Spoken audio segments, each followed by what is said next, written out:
En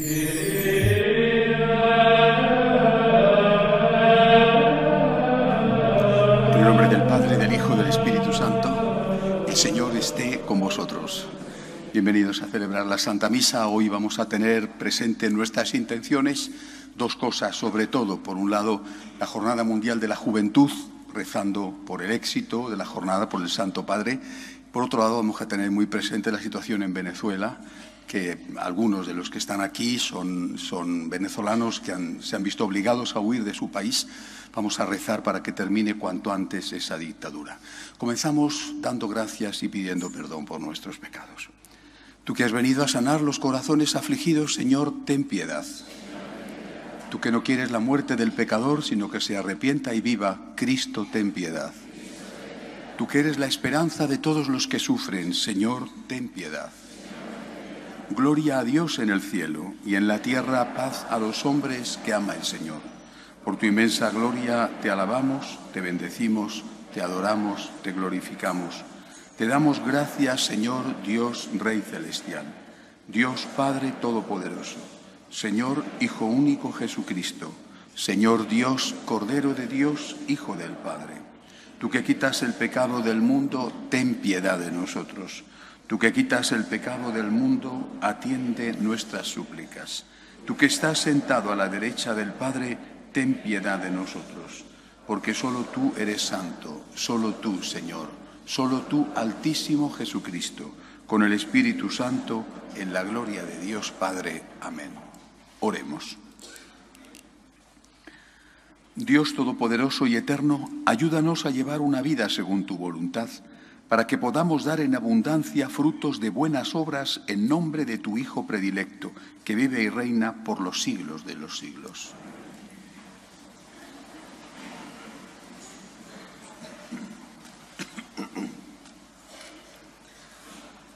Lectura del libro de Nehemías. En aquellos días, el sacerdote Esdras trajo el libro de la ley ante la asamblea, compuesta de hombres, mujeres y todos los que tenían uso de razón. Era mediados del mes séptimo. En la plaza de la Puerta del Agua, desde el amanecer hasta el mediodía, estuvo leyendo el libro a los hombres, a las mujeres y a los que tenían uso de razón. Toda la gente seguía con atención la lectura de la ley. Esdras, el escriba, estaba de pie en el púlpito de madera que había hecho para esta ocasión. Esdras abrió el libro a la vista de todo el pueblo, pues se hallaba en un puesto elevado, y cuando lo abrió, toda la gente se puso en pie. Esdras bendijo al Señor, Dios grande, y todo el pueblo, levantando las manos, respondió: Amén, amén. Después se inclinaron y adoraron al Señor rostro en tierra. Los levitas leían el libro de la ley de Dios con claridad y explicando el sentido, de forma que comprendieron la lectura.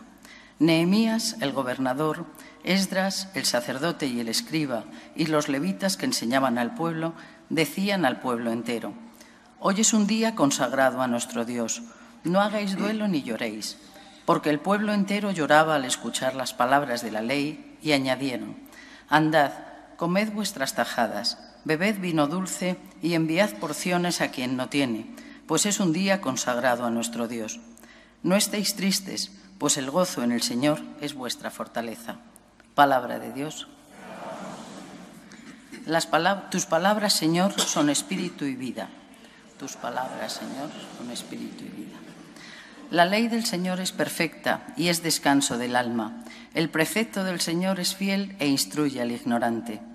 Tus palabras, Señor, son espíritu y vida. Los mandatos del Señor son rectos y alegran el corazón. La norma del Señor es límpida y da luz a los ojos. Tus palabras, Señor, son espíritu y vida. La voluntad del Señor es pura y eternamente estable.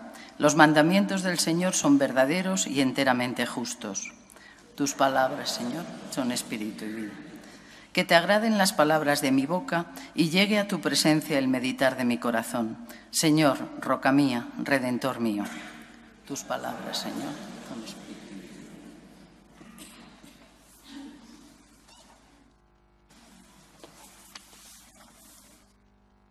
Lectura de la primera carta del apóstol San Pablo a los Corintios. Hermanos, lo mismo que el cuerpo es uno y tiene muchos miembros, y todos los miembros del cuerpo, a pesar de ser muchos, son un solo cuerpo, Así es también Cristo. Todos nosotros, judíos y griegos, esclavos y libres, hemos sido bautizados en un mismo espíritu, para formar un solo cuerpo. Y todos hemos bebido de un solo espíritu. El cuerpo tiene muchos miembros, no uno solo. Pues bien, vosotros sois el cuerpo de Cristo y cada uno es un miembro. Palabra de Dios.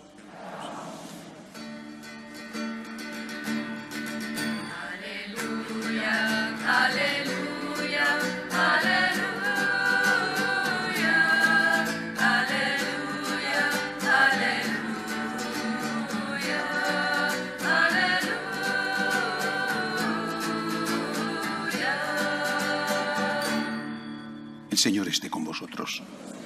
Lectura del Santo Evangelio según San Lucas. Excelentísimo Teófilo, muchos han emprendido la tarea de componer un relato de los hechos que se han verificado entre nosotros, siguiendo las tradiciones transmitidas por los que primero fueron testigos oculares y luego predicadores de la palabra. Yo también, después de comprobarlo todo exactamente desde el principio, he resuelto escribírtelos por su orden, para que conozcas la solidez de las enseñanzas que has recibido. En aquel tiempo Jesús volvió a Galilea con la fuerza del Espíritu y su fama se extendió por toda la comarca. Enseñaba en las sinagogas y todos lo alababan. Fue a Nazaret, donde se había criado. Entró en la sinagoga, como era su costumbre los sábados, y se puso en pie para hacer la lectura. Le entregaron el libro del profeta Isaías y desenrollándolo encontró el pasaje donde estaba escrito: El Espíritu del Señor está sobre mí, porque Él me ha ungido. Me ha enviado para anunciar el Evangelio a los pobres, para anunciar a los cautivos la libertad y a los ciegos la vista, para dar libertad a los oprimidos, para anunciar el año de gracia del Señor. Y enrollando el libro lo devolvió al que le ayudaba y se sentó. Toda la sinagoga tenía los ojos fijos en él, y él se puso a decirles: hoy se cumple esta escritura que acabáis de oír. Palabra del Señor. Brevemente, antes de entrar en el corazón de este texto, el inicio, porque es el inicio del Evangelio de San Lucas. San Lucas se presenta, habla a un tal Teófilo, significa amigo de Dios, se presenta como un historiador. Y dice, antes que yo, dice, muchos han intentado escribir las cosas que hizo y dijo Jesús. Muchos. Y dice, sacando los datos de los que fueron testigos oculares y después predicadores de la palabra. Es decir, lo que se llama la tradición oral. Antes de escribir, hablaban.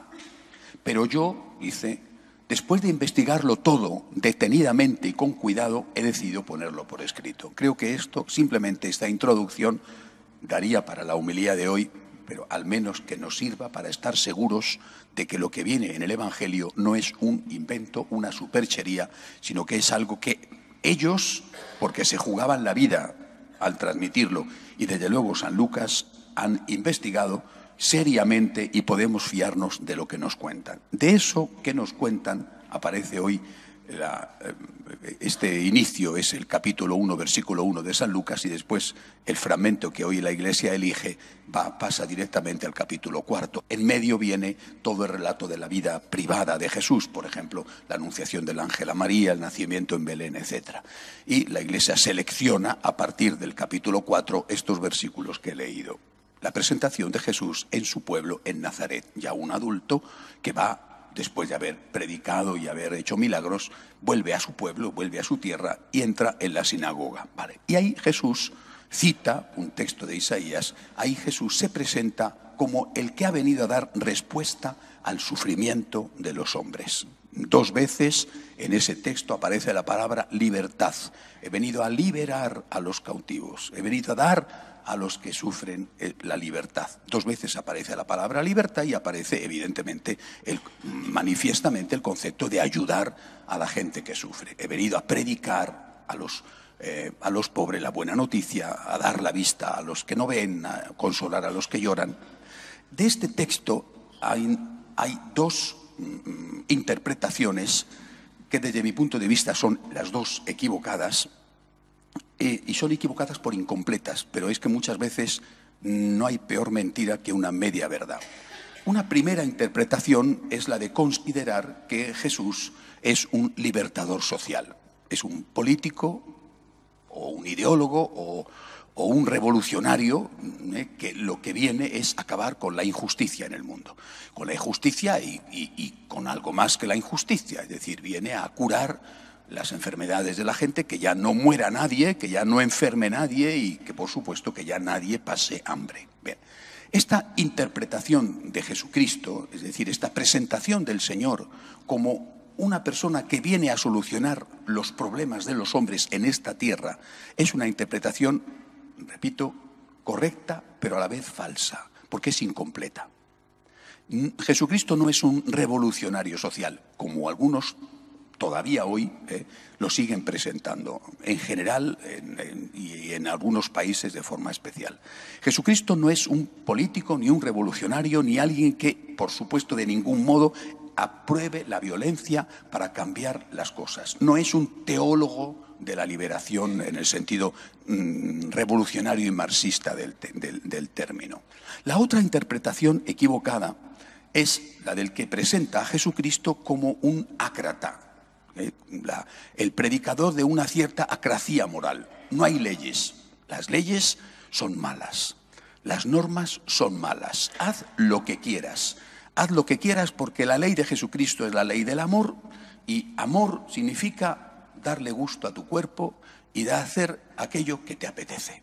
Esta es otra presentación de Jesucristo.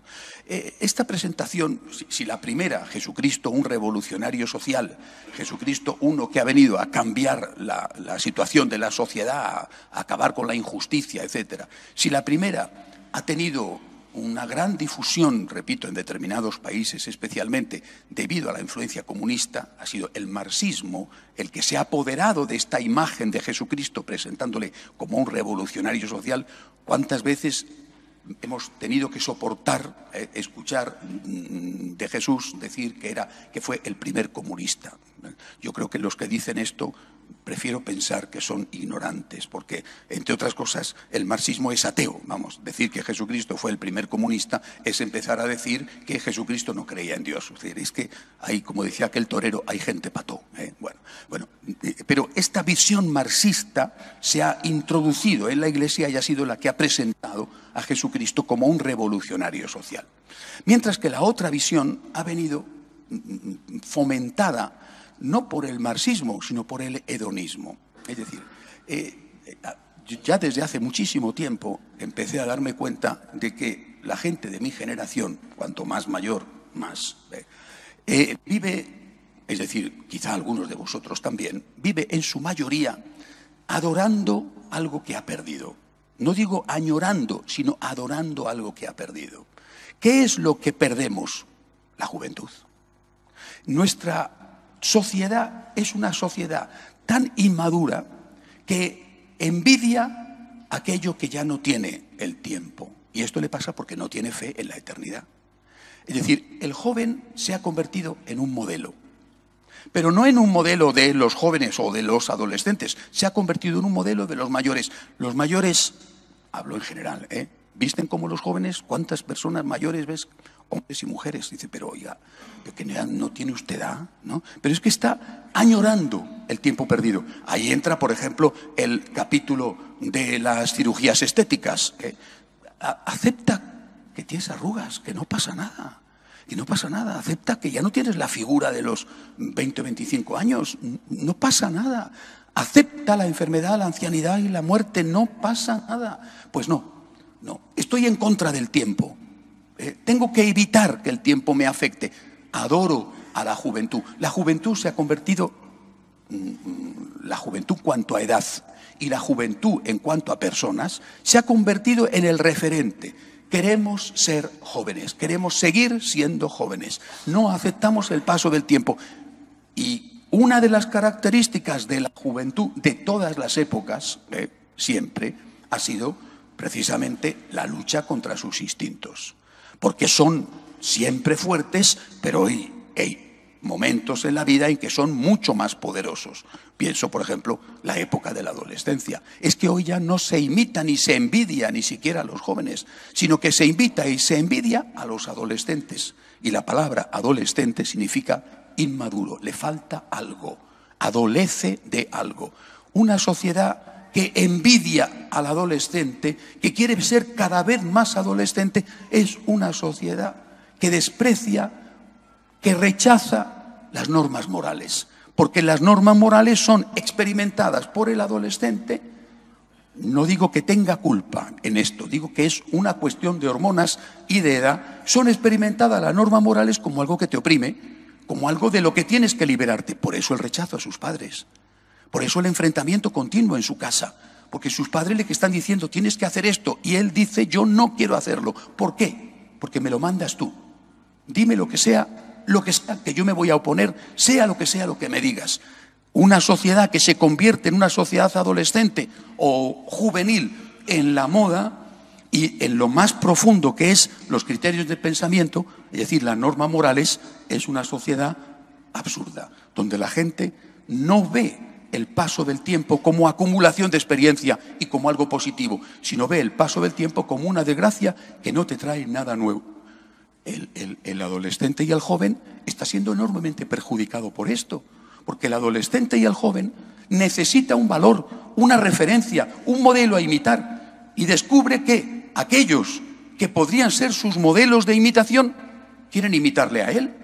Aquellos que tendrían que ser sus puntos de referencia quieren tenerle a él, que está empezando a vivir, como punto de referencia. Pero si yo no tengo nada que enseñarte, si tengo todo que aprender, da igual, pero tú tienes 30 años menos que yo o 40 años menos que yo y yo soy el que tengo que copiarte a ti. Una interpretación, por lo tanto, de Jesucristo ha sido la de presentar al Señor como ese anarquista moral. Una ha sido presentarle como un comunista y otra ha sido presentarle como un anarquista moral que no da normas morales, porque las normas morales son muy antipáticas, porque las normas morales son algo que constriñe nuestra libertad, es algo que nos amarga la vida. Vamos a mirar al verdadero Jesucristo. El verdadero Jesucristo habló claramente y practicó, habló del amor. Pero, ¿qué es el amor? El amor no es lo de los hippies, no es la isla de Man donde iban los hippies en aquellos años 60. Oiga, el amor es una cosa muy hermosa, pero muy seria. El amor es cuidar de tu papá anciano, aunque no te apetezca. El amor es aceptar que viene un niño y viene mal porque tiene un síndrome, o mal porque te cae mal porque ya tienes varios hijos. El amor es convivir con una persona de la que estabas sentimentalmente enamorado o enamorada hace 30 años, pero que ahora no solo no sientes nada, sino que te cuesta mucho la convivencia. Eso es el amor. El amor es hacer lo que hacía la Madre Teresa de Calcuta, cuando aquel millonario norteamericano la visitó en su casa de recogida de moribundos en Calcuta y le dijo: madre, yo esto que usted hace no lo haría ni por todo el oro del mundo. Y ella le contestó: ni yo tampoco, porque no es por todo el oro del mundo ni por un poquito de oro del mundo, no, por Cristo. Eso es el amor de Cristo. Es decir, una sociedad y una iglesia que plantea su mensaje desde la perspectiva político-comunista. Hemos venido a resolver problemas sociales. Primero, es mentira. Es decir, ¿qué problemas sociales podemos resolver nosotros? Algo podemos hacer con Cáritas, que ya lo hacemos. Algo podemos hacer con mensajes que supuestamente están dirigidos a tocar la conciencia de los que mandan, que ya no nos escuchan en absoluto, no escuchan ni al Santo Padre, cuanto menos a los demás. Es decir, nuestro mensaje tiene que ser un mensaje de libertad, un mensaje de justicia, pero tiene que ser muchísimo más que eso. No podemos reducir el cristianismo a una prédica comunista o a una prédica socialista o tampoco a una prédica capitalista. El Evangelio no es ni un mensaje donde no hay normas morales para no molestar a estos mayores que quieren seguir siendo jóvenes, ni un mensaje donde todo se reduce a acción social, a lucha política o como mucho a limosna. Jesucristo ha venido a darnos la libertad. ¿Qué libertad? La libertad del pecado. Ese es de lo que tiene que librarnos, porque el pecado es lo que ocasiona el hambre. El pecado es lo que ocasiona la violencia. El pecado es lo que ocasiona la guerra. Hablamos de los emigrantes. Bueno, hablamos de los emigrantes, del derecho que tienen a ser acogidos. Bien, habrá que hablar del derecho que tienen los emigrantes a no tener que salir de su país. Es decir, de los 5 millones que ya han salido de Venezuela y que tenían todo el derecho del mundo a quedarse en su país. O de los que han tenido que salir de Siria, o de los que tienen que estar huyendo del centro de África. Habrá que hablar también de ese derecho. Es decir, si nosotros no presentamos un mensaje íntegro, dirigido a luchar contra el pecado, porque para eso ha venido Jesús, o dicho de otra forma, dirigido a sembrar en nosotros el amor al hombre por Cristo, por Dios. Si no hacemos eso, estamos reduciendo el cristianismo a un mensaje sociocomunista, o estamos reduciendo el cristianismo a una estupidez de quitar todo tipo de norma moral para no incomodar a los jóvenes y que puedan venir a la iglesia, y que para que los mayores que quieren seguir siendo jóvenes tampoco se sientan incomodados. Hay que reivindicar el verdadero Jesucristo. Y el verdadero Jesucristo habló del amor, pero del amor verdadero, de su amor. Por eso Él dice, al terminar su vida en la tierra, amaos unos a otros como yo os he amado. Para aclarar muy bien qué tipo de amor era el que nos quería enseñar a amar. Hay que reivindicar, además, y de verdad lo digo, sé que soy antipático y que soy imprudente y que muchos se ponen los pelos de puntas como escarpias cuando me oyen. Hay que reivindicar las normas morales. Las normas morales son un bien, no son un mal. Son un bien. Yo necesito saber, y el joven necesita saber, qué es bueno y qué es malo. Aunque no lo haga, aunque lo incumpla, aunque lo incumplamos, necesitamos saber qué es bueno y qué es malo. Y de una forma objetiva, no subjetiva. Necesitamos saber cuál es el camino que tenemos que recorrer en la vida para no hacernos daño y para no hacer daño. Repito, hay que reivindicar las normas morales basadas en el Evangelio. Eso de querer ser un ácrata, porque así voy a ser feliz, es un error inmenso. Una parte de nuestra sociedad está siguiendo a un Cristo falso, una parte de nuestra iglesia está siguiendo a un Cristo falso sociocomunista, y otra parte de nuestra iglesia está siguiendo a un Cristo falso hedonista que ha suprimido toda referencia moral. El Cristo verdadero es el Cristo del amor, y el amor es más parecido a lo que hizo la Madre Teresa que a lo que hacen muchos que se presentan como cristianos. Que Dios nos ayude.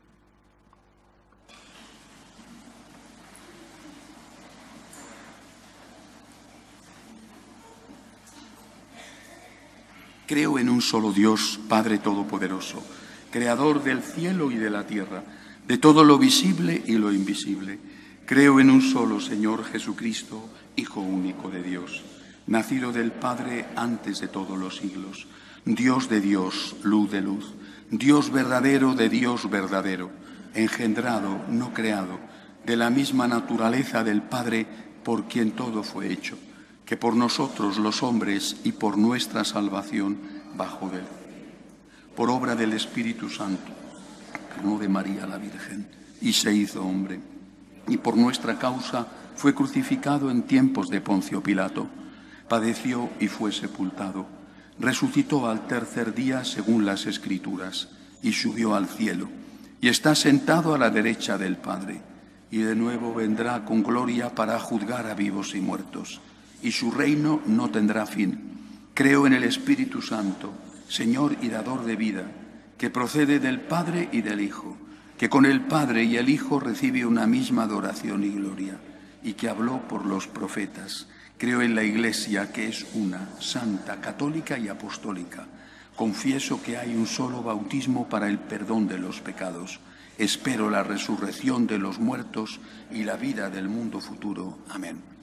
Pedimos al Señor por el Papa y el éxito de la Jornada Mundial de la Juventud de Panamá. Roguemos al Señor. Por las víctimas del comunismo en Venezuela.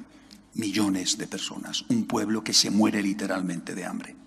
Para que el mundo no olvide esa tragedia espantosa y para que los gobiernos, empezando por el nuestro, se pongan claramente en contra de la dictadura, roguemos al Señor. Pedimos al Señor por todos los que están sufriendo, no solamente los venezolanos, que debido a la persecución del comunismo, por ejemplo, en Cuba o en Nicaragua, o debido a la persecución de los musulmanes radicales, tienen que abandonar su país. Por todos ellos roguemos al Señor. Por los enfermos, los que no tienen trabajo, también entre nosotros hay dramas ligados al paro. Por los que ven cómo su familia se rompe, roguemos al Señor. Por nosotros, para que no nos dejemos engañar por imágenes de Jesús que sean sugestivas pero falsas, para que sigamos al Cristo verdadero, al Cristo del amor, al Cristo del sacrificio generoso, roguemos al Señor. Acoge, Dios Todopoderoso, las súplicas de tu pueblo que confía en tu amor. Te lo pedimos por Jesucristo nuestro Señor.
Orad, hermanos, para que este sacrificio mío y vuestro sea agradable a Dios Padre Todopoderoso.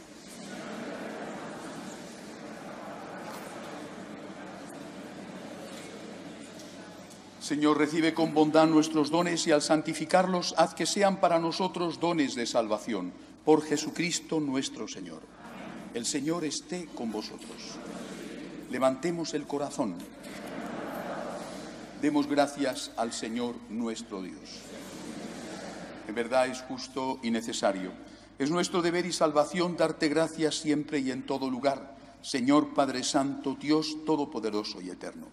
Porque reconocemos como obra de tu poder admirable, no solo socorrer a los mortales con tu divinidad, sino haber previsto el remedio en nuestra misma condición humana y de lo que era nuestra ruina, haber hecho nuestra salvación por Cristo, Señor nuestro. Por Él, los coros de los ángeles adoran tu gloria eternamente, gozosos en tu presencia.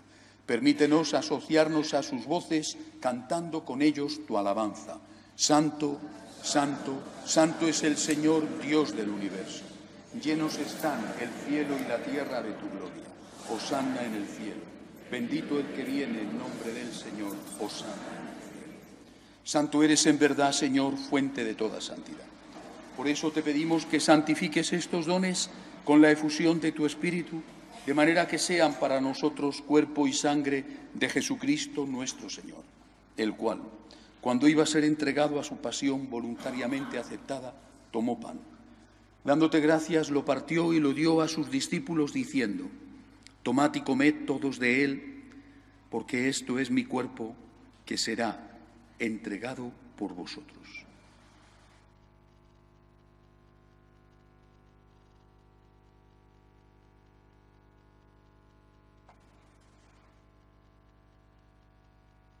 Del mismo modo, acabada la cena, tomó el cáliz. Dándote gracias de nuevo, lo pasó a sus discípulos, diciendo: Tomad y bebed todos de él, porque este es el cáliz de mi sangre, sangre de la alianza nueva y eterna, que será derramada por vosotros y por muchos para el perdón de los pecados. Haced esto en conmemoración mía.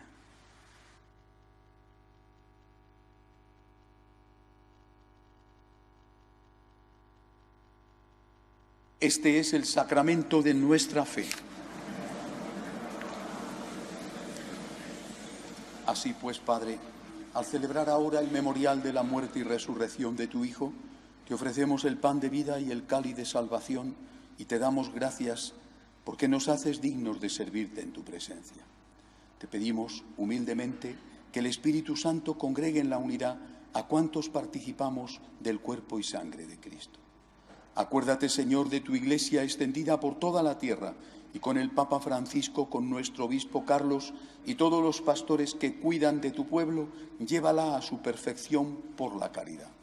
Acuérdate también de nuestros hermanos que durmieron en la esperanza de la resurrección, de José Luis, Natividad, Agapito, Aurelia e Isidoro, y de todos los que han muerto en tu misericordia.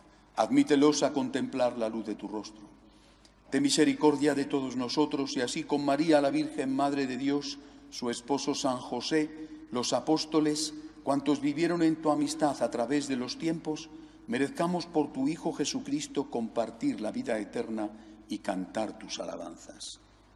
Por Cristo, con Él y en Él, a ti, Dios Padre omnipotente, en la unidad del Espíritu Santo, todo honor y toda gloria por los siglos de los siglos. Cristo es de verdad el libertador, pero es el libertador con su enseñanza, que nos impide engañarnos a nosotros mismos, y es el libertador con su sangre derramada que perdona nuestros pecados. Necesitamos saber qué es bueno y qué es malo, y necesitamos su gracia para hacer el bien y su misericordia para cuando, sabiendo el bien que hay que hacer, no lo hacemos. Le pedimos a Dios que nos conceda todo esto. Padre nuestro que estás en el cielo, santificado sea tu nombre. Venga a nosotros tu reino, hágase tu voluntad en la tierra como en el cielo. Danos hoy nuestro pan de cada día. Perdona nuestras ofensas como también nosotros perdonamos a los que nos ofenden. No nos dejes caer en la tentación y líbranos del mal. Líbranos, Señor, de todos los males. Concédenos la paz en nuestros días, para que, ayudados por tu misericordia, vivamos siempre libres de pecado y protegidos de toda perturbación, mientras esperamos la gloriosa venida de nuestro Salvador Jesucristo. Señor Jesucristo, que dijiste a tus apóstoles, la paz os dejo, mi paz os doy, no tengas en cuenta nuestros pecados, sino la fe de tu Iglesia. Conforme a tu palabra, concédele la paz y la unidad. Tú que vives y reinas por los siglos de los siglos. La paz del Señor esté siempre con vosotros. Daos unos a otros la paz. Cordero de Dios, que quitas el pecado del mundo, ten piedad. Cordero de Dios, que quitas el pecado del mundo, ten piedad. Cordero de Dios, que quitas el pecado del mundo, danos la paz, danos la paz, danos la paz. Él es Jesús, es el Cordero de Dios que quita el pecado del mundo. Dichosos los llamados a esta cena. Señor, no soy digno de que entres en mi casa, pero una palabra tuya bastará para sanar.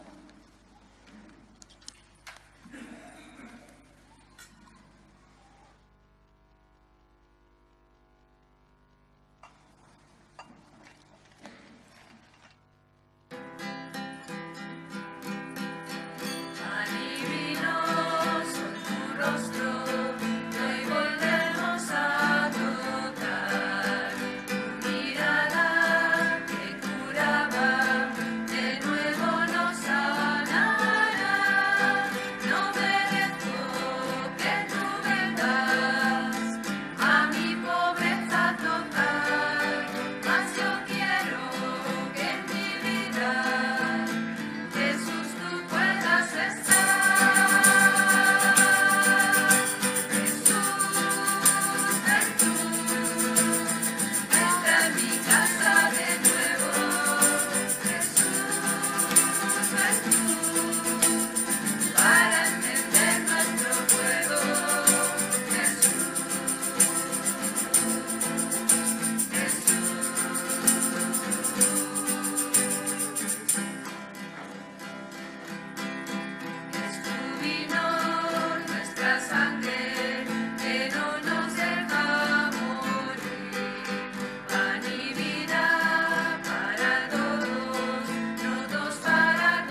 mía, castillo mío, mi libertador.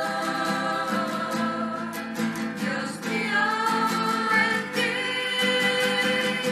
confiaré. Mi escudo eres tú y la fuerza de mi salvación.